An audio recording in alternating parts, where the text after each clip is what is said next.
Indonésie. Le monde entier a les yeux rivés sur le volcan Agung. Explosera pas dans le doute. Bali est en alerte maximale, suite aux secousses et aux petites éruptions ressenties ces derniers jours. Tous ces signaux font craindre une éruption dévastatrice, comme celle de 1963, qui avait tué plus de 1500 personnes. Pourtant, il est impossible pour les chercheurs de savoir véritablement ce qu'il va se passer dans les heures et jours à venir. Chaque volcan a un comportement spécial. L'éruption a commencé, mais on ne peut pas prédire la suite, son intensité et sa durée, notamment, explique au HuffPost Bruno Scaillet, chercheur CNRS à l'Institut des sciences de la Terre d'Orléans, que ça étonne de l'Agung. Quels sont les signes étudiés et les scénarios possibles? Un volcan explosif, les pires pour schématiser, les volcans sont divisés en deux types, explosifs ou effusifs. Ces derniers, que l'on trouve par exemple à Hawaï, sont les moins dangereux. Ce sont les fameuses coulées de lave, plutôt lentes. Agung, lui, est plutôt du type explosif. Cela veut dire que lors d'une éruption, le sommet explose et projette une colonne de magma et de cendres dans l'atmosphère. S'il y a de nombreuses nuances, Agung est même très typique, précise Bruno Scaillet. Mais comment s'explique cette différence? Par la présence ou non d'eau dans le magma. S'il y en a, quand le magma remonte doucement car il est moins lourd que la roche, l'eau se transforme en gaz. Nur photo via Getty Images. Des petites éruptions ont déjà lieu sur le mont Agung. Reste à savoir si une grosse explosion, similaire à l'éruption de 1963, aura lieu. Logiquement, ce gaz augmente la pression, comme dans une bouteille de champagne. Mais chaque volcan a un comportement spécial. Le bouchon peut être plus ou moins étanche. Si le gaz passe, ce sera comme une bouteille de champagne qu'on a laissée sans bouchon avant de la remuer, explique Bruno Scaillet. A l'inverse, si le bouchon est très hermétique, cela peut être catastrophique. Le problème, c'est que dans le cas d'Agung, impossible de savoir pour le moment si le gaz s'échappe suffisamment ou non. Des signaux difficiles à analyser. Les chercheurs scrutent plusieurs éléments, dans le cadre de ces volcans dangereux. D'abord, l'activité sismique, car quand le magma remonte le conduit, petit à petit, il provoque des secousses. C'est pour cela que fin septembre, quand les séismes sont devenus très fréquents et de plus en plus forts, une première évacuation a été décidée. Ministère de l'énergie et des ressources minérales d'Indonésie. Et si ces secousses se sont ensuite calmées, elles restaient dans tous les cas à un niveau très élevé. Ces dernières heures, des secousses permanentes sont ressenties, a déclaré un haut responsable du Centre national de volcanologie d'Indonésie. En dehors de cette activité sismique, les volcanologues analysent aussi le gonflement du volcan.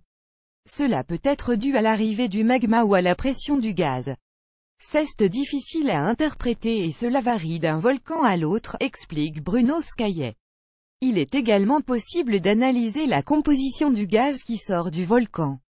Notamment ces derniers jours, où de petites éruptions ont eu lieu. Mais cela ne suffit pas pour savoir avec certitude comment la situation va évoluer. Johannes Christo Reuters. L'un des derniers développements à Bali, ce sont les lahars, des sortes de coulées de lave froide. Même si elles sont impressionnantes et dangereuses, ce mélange de cendres, de roches volcaniques et d'eau de pluie ne permet pas de comprendre ce qu'il va se passer par la suite. Si le pire arrive actuellement, les observations sur place donnent une hauteur de panache autour de 34 km, explique au HuffPost Philippe Sombani, chargé de recherche au laboratoire Magma et Volcan de Clermont-Ferrand. Si cela vous semble important, il faut tout de même noter que les deux grandes éruptions connues de l'Agung, en 1843 et 1963, sont classées 5 sur l'indice VEI, qui monte jusqu'à 8. C'est ailleurs un volume d'éjecta de cendres de plus de 1 km3 et la colonne éruptive autour de 2030 km d'altitude, précise le chercheur. On n'est donc pas encore là. Et il est même possible que l'Agung se calme, sans provoquer de dégâts majeurs. Mais dans le cas contraire, il se provoque alors une explosion. Le bouchon de la bouteille saute. Parfois, le sommet du volcan peut être décapité, explique Bruno Scaillet. Il y aura alors des coulées de lave, plutôt lentes, ainsi qu'une pluie de cendres. Mais le pire, ce sont certainement les nuées ardentes, ou nuages pyroclastiques. Le type le plus rare, et le plus dangereux, a lieu quand le jet de l'éruption monte très haut, à plus d'une dizaine de kilomètres, détaille le chercheur.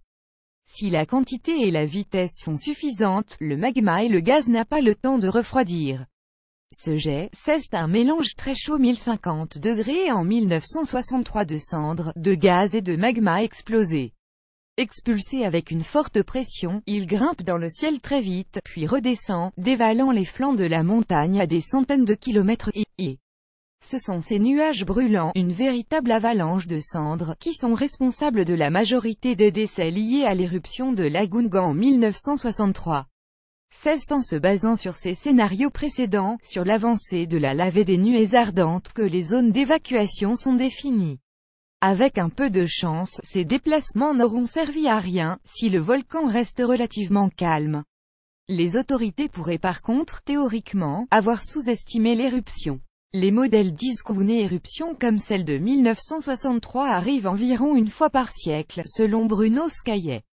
Mais ce n'est qu'une hypothèse. Il n'est pas exclu qu'un événement beaucoup plus important puisse avoir lieu, précise le chercheur. Lire aussi les images du mont Agung à Bali après les cendres, la boue volcanique du mont Agung menace Bali à Bali. Le volcan Agung s'est réveillé et perturbe le trafic aérien. Pour suivre les dernières actualités en direct sur le HuffPost, cliquez ici tous les matins. Recevez gratuitement la newsletter du HuffPost. Retrouvez-nous sur notre page Facebook. À voir également sur le HuffPost. Plus Bali Indonésie International Science Volcan Agung. Envoyez une correction.